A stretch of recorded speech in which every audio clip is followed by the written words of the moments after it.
Last video में class 10 science में हमने चैप्टर 1 पूरा कर लिया था। आज की इस वीडियो में शुरू करेंगे चैप्टर 2 अम्ल, क्षारक तथा रबड़। तो चलिए वीडियो शुरू करते हैं। चैप्टर 2 का पहला टॉपिक है अम्ल, एसिड। तो क्या होते हैं अम्ल? अगर बात करें अम्ल की, तो अम्ल ऐसे पदार्थ होते हैं जो स्वाद में खट्टे होते हैं। हमारे चारों ओर के वो सभी पदार्थ जिनका स्वाद खट्टा होता है उन्हें कहते हैं अम्ल। या हम ये कह सकते हैं कि जो खट्टे पदार्थ होते हैं ना, उनका खट्टापन अम्ल के कारण होता है। अगर कोई पदार्थ खट्टा है तो उसका खट्टापन उसमें उपस्थित अम्ल के कारण होता है। जैसे कि अगर बात करें नींबू की, तो नींबू जो है एक खट्टा पदार्थ है और नींबू का जो खट्टापन है ये इसमें उपस्थित एक अम्ल के कारण है, जिसको कहते हैं सिट्रिक अम्ल।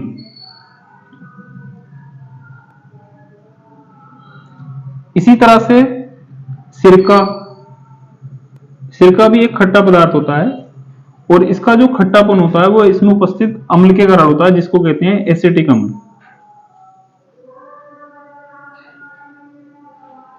एसिटिक अम्ल। और भी हम कुछ और एग्जांपल ले सकते हैं, जैसे कि चींटी के डंक में,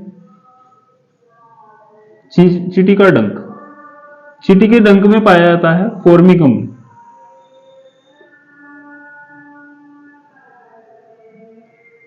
और अगर बात करें हमारे आमाशय की, हमारा जो पाचन तंत्र होता है, पाचन तंत्र का एक भाग होता है आमाशय, जिसमें भोजन जो है, जिसमें भोजन का पाचन होता है। तो आमाशय में भी एक अम्ल पाया जाता है जिसको कहते हैं हाइड्रोक्लोरिक अम्ल।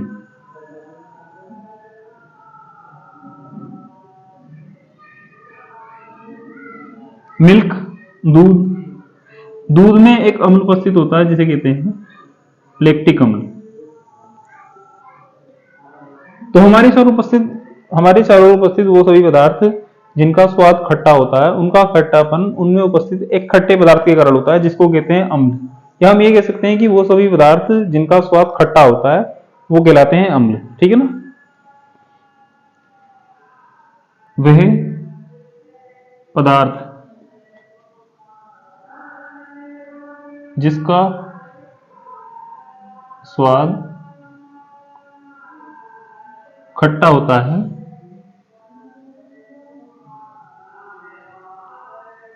अम्ल कहलाता है।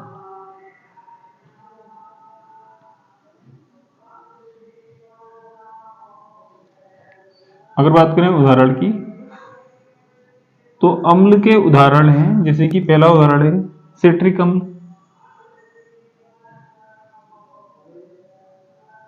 अम्ल का पहला उदाहरण है सिट्रिक अम्ल।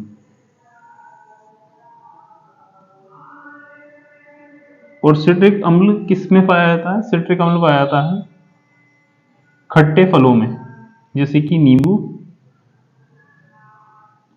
मौसमी, संतरा। इस तरह के जितने भी फल होते हैं जिनका स्वाद खट्टा होता है, उसमें एक अम्ल पाया जाता है जिसे कहते हैं सिट्रिक अम्ल, और इस अम्ल के कारण ही ये पदार्थ खट्टे होते हैं। ठीक उसी तरह से एसिटिक अम्ल, ये एक अम्ल है जो पाया जाता है सिरके में। सिरका जिसका यूज हम आम का अचार बनाने में करते हैं। फॉर्मिक अम्ल,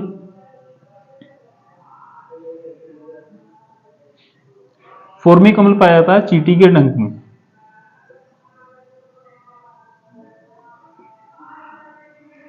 उसी तरह से नेक्स्ट लैक्टिक अम्ल,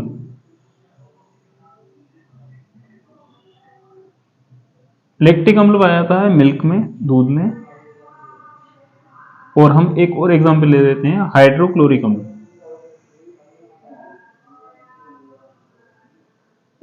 हाइड्रोक्लोरिक अम्ल, हाइड्रोक्लोरिक अम्ल पाया जाता है आमाशय में। हमारा जो पाचन तंत्र होता है उसका एक भाग होता है आमाशय, जिसके अंदर एक अम्ल पाया जाता है जिसे कहते हैं हाइड्रोक्लोरिक अम्ल। और इसका टेस्ट जो है ना खट्टा होता है।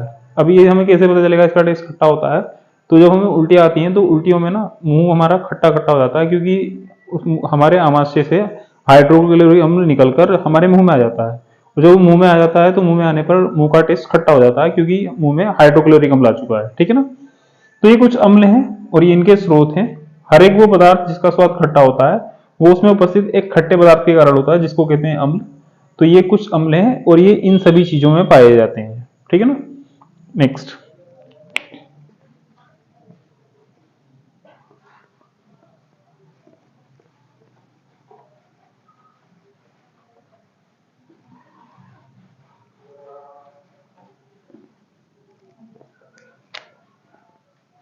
इसके बाद चैप्टर का अगला टॉपिक है क्षारक, बेस। तो किसे कहते हैं, क्षारक या बेस। तो अम्ल की तरह क्षारक भी वो पदार्थ होते हैं जिनका स्वाद कड़वा होता है, जैसे कि अम्ल वो पदार्थ होते हैं जिनका स्वाद खट्टा होता है। तो ऐसे पदार्थ जिनका स्वाद कड़वा होता है उन्हें कहते हैं क्षारक। और क्षारकों के एग्जाम्पल में हम ले सकते हैं सभी कड़वे पदार्थों को, जैसे कि साबुन, साबुन का टेस्ट खट्टा होता है। निरमा, निरमे का टेस्ट खट्टा होता है, सॉरी कड़वा होता है। ठीक उसी तरह से हम ले सकते हैं नीम, नीम भी टेस्ट में कड़वा होता है। तो वो सभी पदार्थ जिनका स्वाद कड़वा होता है उन्हें कहते हैं क्षारक। वह पदार्थ जिसका स्वाद कड़वा होता है क्षारक कहलाता है।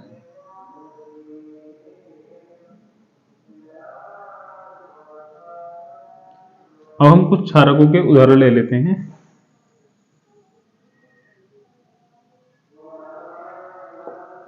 क्षारकों के उदाहरण में इसका पहला उदाहरण है सोडियम हाइड्रोक्साइड।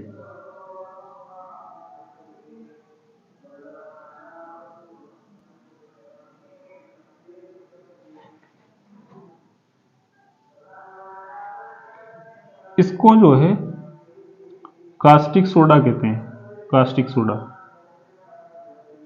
क्योंकि इसका यूज किया जाता है वॉशिंग में, कपड़ों की धुलाई में। तो सोडियम हाइड्रोक्साइड एक क्षारक है क्योंकि इसका टेस्ट कड़वा होता है और इसको, इसका साधारण नाम होता है कास्टिक सोडा। इसको कास्टिक सोडा कहते हैं और ये जो है ना वो उन सभी पदार्थों में पाया जाता है जिनका यूज जो है वॉशिंग में करते हैं, कपड़ों की धुलाई में करते हैं, जैसे साबुन, निरमा और डिटर्जेंट, ठीक है ना। नेक्स्ट, कैल्शियम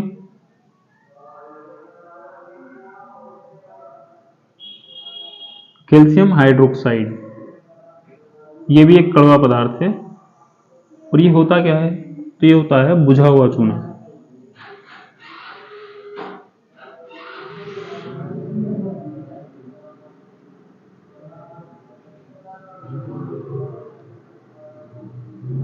बुझा हुआ चूना।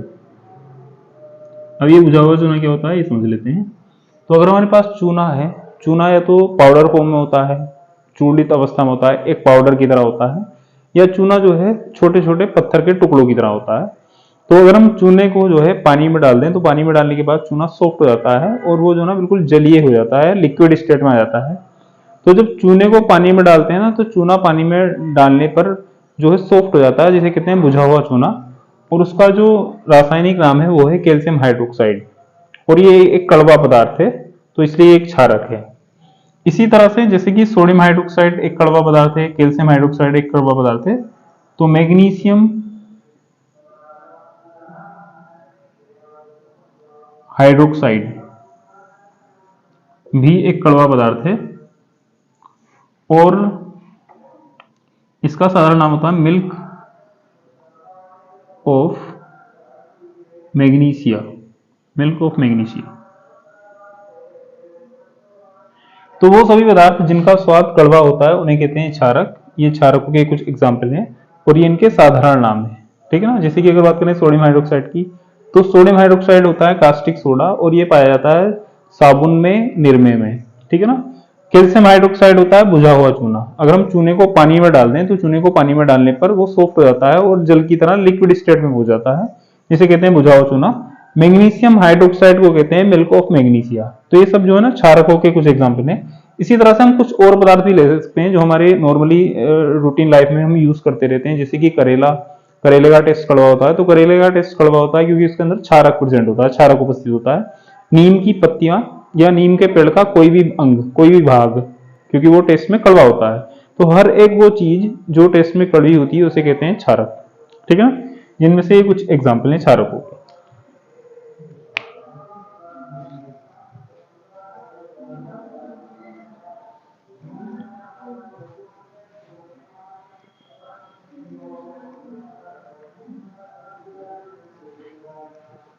इसके बाद नेक्स्ट टॉपिक है क्षार। क्षार को इंग्लिश में कहते हैं एल्कली। तो क्या होता है क्षार या एल्कली?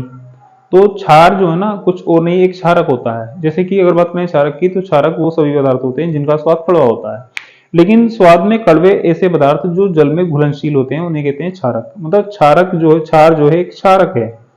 क्षारक क्या होता है? एक कड़वा पदार्थ। हर एक वो पदार्थ जो कड़वा होता है टेस्ट में उसे कहते हैं क्षारक।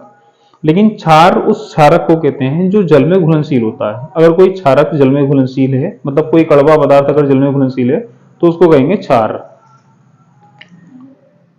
वह क्षारक जो जल में घुलनशील होता है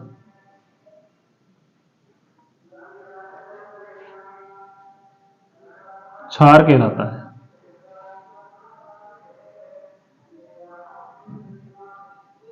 इसका उदाहरण हम लिख सकते हैं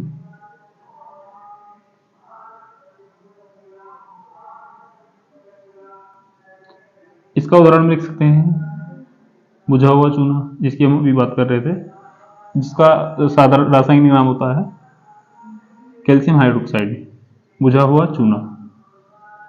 तो बुझा हुआ चूना एक क्षार है। वैसे तो ये एक क्षारक है क्योंकि ये कड़वा पदार्थ है, लेकिन क्योंकि इसे जल में घोलने पर ये जल में घुलनशील होता है, जल में घुल जाता है, इसलिए इसको हम कहेंगे क्षारक। क्योंकि इसको कहेंगे क्षार, क्योंकि क्षार जो है ना वो ऐसे पदार्थ होते हैं जो जल में घुलनशील होते हैं, या ऐसे क्षारक जिनको हम जल में घोल सकते हैं उन्हें कहते हैं क्षार। और बुझा हुआ चूना एक क्षार है। इसी तरह से हम ले सकते हैं caustic soda means sodium hydroxide. Caustic soda जो होता है ये साबुन में या निरमे में पाया जाता है, और साबुन और निरमा ऐसे पदार्थ होते हैं जो जल में घुल जाते हैं। इसका मतलब ये है कि साबुन या निरमे में जो कास्टिक सोडा प्रेजेंट होता है ना, कास्टिक सोडा, ये एक ऐसा पदार्थ है जो जल में घुलनशील होता है और टेस्ट में कड़वा भी है। वो पदार्थ जो टेस्ट में कड़वे होते हैं उन्हें कहते हैं क्षारक, और जल में घुलनशील क्षारकों को कहते हैं क्षार।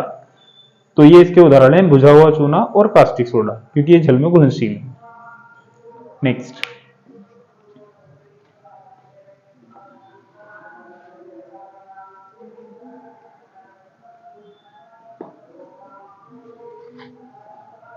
इसके बाद नेक्स्ट टॉपिक है अम्ल क्षारक सूचक।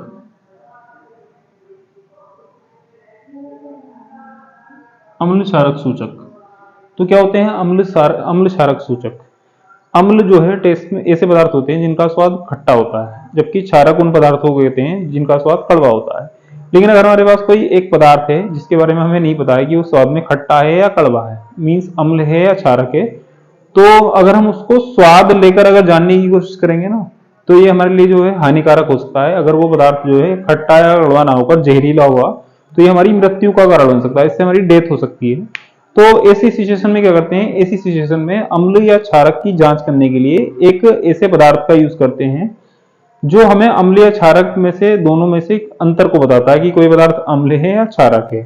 तो एक ऐसा पदार्थ जिसकी सहायता से हम बिना स्वाद लिए किसी पदार्थ का अम्ल या क्षारक की पहचान कर सकते हैं, उसे कहते हैं सूचक या अम्ल और क्षारक सूचक। ठीक है ना? तो सूचक जो होता है ना, एक ऐसा पदार्थ होता है जो हमारी ये जानने में हेल्प करता है कि कोई पदार्थ अम्ल है या क्षारक है, जबकि हम उसको टेस्ट नहीं करना चाहते हैं, चक्कर नहीं देखना चाहते हैं। क्योंकि अगर हम किसी पदार्थ को अगर स्वाद लेकर देखेंगे, चक्कर देखेंगे, तो जहरीला होने पर हमारे लिए जो है हानिकारक हो सकता है। इसलिए जो ना कुछ ऐसे पदार्थ बनाए गए हैं जिनका यूज करके हम बिना किसी पदार्थ को चखे, स्वाद लिए, उसके बारे में जान सकते हैं कि वो टेस्ट में खट्टा है या कड़वा है। ऐसे पदार्थों को कहते हैं सूचक। ठीक है ना? तो सूचक क्या होता है? वह पदार्थ जो अम्ल तथा क्षारक की जांच में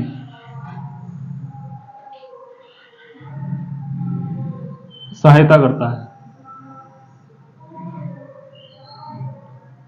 सूचक कहलाता है।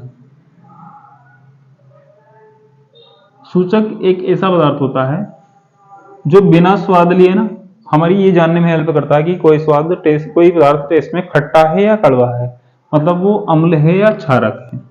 तो ऐसे पदार्थों को कहते हैं सूचक। और ये जो सूचक होते हैं ना, ये दो प्रकार के होते हैं, सूचकों के प्रकार। सूचक दो प्रकार के होते हैं, जिसमें से पहला है रंगीय सूचक।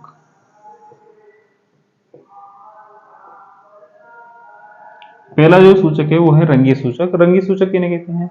रंगीय सूचक ऐसे सूचक होते हैं जिन पे अगर हम अम्ल या क्षारक को अगर डालते हैं तो उन सूचकों का रंग बदल जाता है, और उस रंग का बदलना ही हमें यह बताता है कि वो पदार्थ अम्ल है या क्षारक है। ठीक है ना, क्योंकि ये जो रंग है ना एक विशेष क्रम में बदलता है।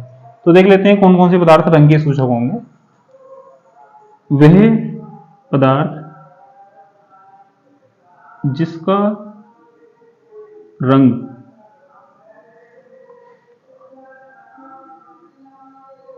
अम्लीय या क्षारीय माध्यम में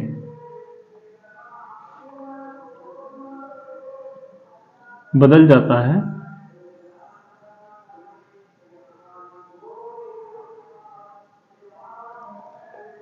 रंगीय सूचक कहलाता है।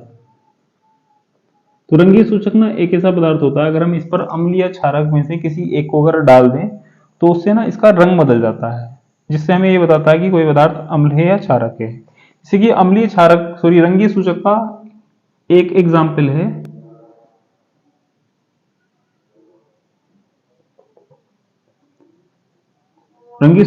एग्जाम्पल है हल्दी, टर्मरिक। हल्दी जो ना एक ऐसा पदार्थ है जो हमें किसी भी पदार्थ में ये जानने में हेल्प करता है कि वो अम्ल है या क्षारक है। जैसे कि अगर बात करें हल्दी की, तो हल्दी का नेचुरल कलर होता है येलो, पीले कलर का होता है। लेकिन जब हम इस पर किसी अम्ल को डालते हैं तो हल्दी के कलर पर कोई भी प्रभाव नहीं पड़ता, मतलब वो येलो ही रहता है। लेकिन अगर हम हल्दी पर जो है कोई क्षारक मतलब कोई कड़वा पदार्थ डालते हैं तो हल्दी का जो कलर हो जाता है ना डार्क रेड हो जाता है, गहरा लाल हो जाता है किसी क्षारक को डालने पर, मतलब किसी कड़वे पदार्थ को डालने पर। और अब अगर हम उस लाल रंग के पदार्थ पर, जब हल्दी का कलर लाल हो गया है, रेड हो गया है, उस पर अगर हम किसी खट्टे पदार्थ को डालेंगे तो हल्दी वापस उस नेचुरल कलर में आ जाती है, प्राकृतिक रंग में वापस आ जाती है जिसमें वो पहले थी। मतलब हल्दी की सहायता से हम जो ना अम्ल और क्षारक की जांच कर सकते हैं। किस तरह से करेंगे? पहले हम हल्दी लेंगे, हम अपने पास जो है दो पदार्थ ले लेंगे जिसमें से एक अम्ल होगा एक क्षारक होगा।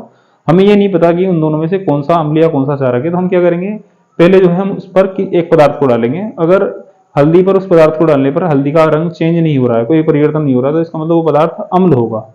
फिर हम उस पदार्थ पर डालेंगे, हल्दी पर डालेंगे दूसरे पदार्थ को, और अगर दूसरे पदार्थ को डालने पर हल्दी का कलर जो है हो जाता है रेड, लाल, तो इसका मतलब ये है कि वो जो दूसरा पदार्थ है ना वो एक क्षारक है और स्वाद में कड़वा पदार्थ है। अब अगर हम उस कड़वे पदार्थ पर वापस अम्ल वाले पदार्थ को अगर डालेंगे तो उस हल्दी का कलर वापस पीला हो जाएगा। तो इसका मतलब ये है कि जो पहला वाला पदार्थ था ना वो एक अम्ल था, मीन्स एक खट्टा पदार्थ था। तो इस तरह से हम हल्दी की सहायता से किसी पदार्थ के अम्ल या क्षारक होने की जांच कर सकते हैं। ठीक है ना। तो जैसे हल्दी एक रंगीय सूचक है, इसी तरह से एक रंगीय सूचक होता है लिटमस। लिटमस दो प्रकार के होते हैं, लाल तथा नीला। ये दो प्रकार के लिटमस हैं। तो लिटमस जो होता है एक पेपर होता है जिसे कहते हैं लिटमस पत्र। लिटमस पत्र दो प्रकार के होते हैं, लाल लिटमस पत्र और नीला लिटमस पत्र। अब अगर हमें लिटमस की सहायता से अम्ल और क्षारक की जांच करनी है तो नीले लिटमस पेपर को जो अम्ल होते हैं ना वो लाल कर देते हैं, लेकिन क्षारकों का नीले पर कोई प्रभाव नहीं पड़ता। लेकिन अगर हमारे पास कोई लाल लिटमस पेपर है तो लाल लिटमस पेपर को क्षारक नीला कर देते हैं, लेकिन अम्लों का लाल लिटमस पेपर पर कोई प्रभाव नहीं पड़ता। तो इस तरह से ना लिटमस पेपर मीन्स जो कि दो कलर का होता है, लाल और नीला, उसकी सहायता से हम अम्ल या क्षारक की जांच कर सकते हैं। ठीक है ना। तो हल्दी और लिटमस ये दो ऐसे पदार्थ हैं जिनका यूज करके हम अम्ल और क्षारक की जांच कर सकते हैं, क्योंकि अम्ल और क्षारक को इन पर डालने पर इनका रंग बदल जाता है, इसलिए कहलाते हैं रंगीय सूचक। कुछ और रंगीय सूचक होते हैं जैसे कि मेथिल ऑरेंज,